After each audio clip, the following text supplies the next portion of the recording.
ஐரோப்பிய நாடுகளை கடந்த சில வாரங்களாக தாக்கி வரும் கடுமையான வெப்ப அலை ஆயிரக்கணக்கான உயிரிழப்புகளை ஏற்படுத்தியுள்ளது.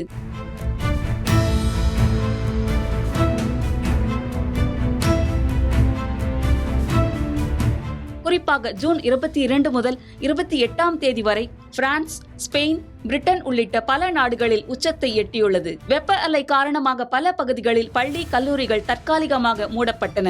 அதிக மின்சார பயன்பாட்டால் மின் விநியோகத்தில் பாதிப்புகள் ஏற்பட்டதுடன் வீட்டு மின் சாதனங்களும் சேதமடைந்ததாக தகவல்கள் வெளியாகியுள்ளன. இந்த தீவிர காலநிலை சூழலின் விளைவாக ஐரோப்பா முழுவதும் 10,000க்கும் அதிகமானோர் உயிரிழந்துள்ளதாக சமீபத்திய தரவுகள் தெரிவிப்பது அதிர்ச்சி அளிக்கிறது. நாடு வாரியாக பார்க்கும்போது ஜெர்மனியில் அதிகபட்சமாக 5,120 பேர் பலியாகியுள்ளனர். பிரிட்டனில் 2,700 பேரும், பிரான்சில் 2,000 பேரும், பெல்ஜியத்தில் 1,700 பேரும், ஸ்பெயினில் 1000 பேரும் வெப்ப அலையின் பாதிப்பால் உயிரிழந்ததாக கூறப்படுகிறது. உயிரிழந்தவர்களில் 65 வயதுக்கு மேற்பட்டவர்கள் 9,000க்கும் அதிகமானோர் என ஆராய்ச்சியாளர்கள் தெரிவித்துள்ளனர். முதியோர் உடல்நல பாதிப்புகள், முன்பிருந்த நோய்கள் மற்றும் கொரோனா தொற்றின் நீண்டகால விளைவுகளும் உயிரிழப்புகளை அதிகரித்திருக்கலாம் என அவர்கள் சுட்டிக்காட்டுகின்றனர். அதே சமயம் இந்த அசாதாரண வெப்ப அலை மற்றும் அதனால் ஏற்பட்ட அதிகப்படியான உயிரிழப்புகளுக்கு உலக வெப்பமயமாதல் மற்றும் மனித செயல்பாடுகளால் தீவிரமடைந்த காலநிலை மாற்றமே முக்கிய காரணம் எனவும் ஆய்வுகள் வலியுறுத்தி சொல்கின்றன.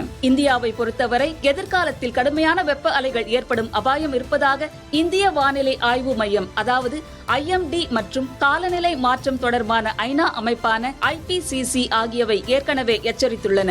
இருப்பினும் ஐரோப்பாவில் பதிவான அதே அளவிலான தாக்கம் இந்தியாவில் எப்போது ஏற்படும் என்பதை துல்லியமாக கணிக்க முடியாது. ஆனால் உலக வெப்பமயமாதல் தொடருமானால் வெப்ப அலைகளின் நிகழ்வும் தீவிரமும் இந்தியாவிலும் அதிகரிக்கும் வாய்ப்பு இருப்பதாக அறிவியல் ஆய்வுகள் தெரிவிக்கின்றன.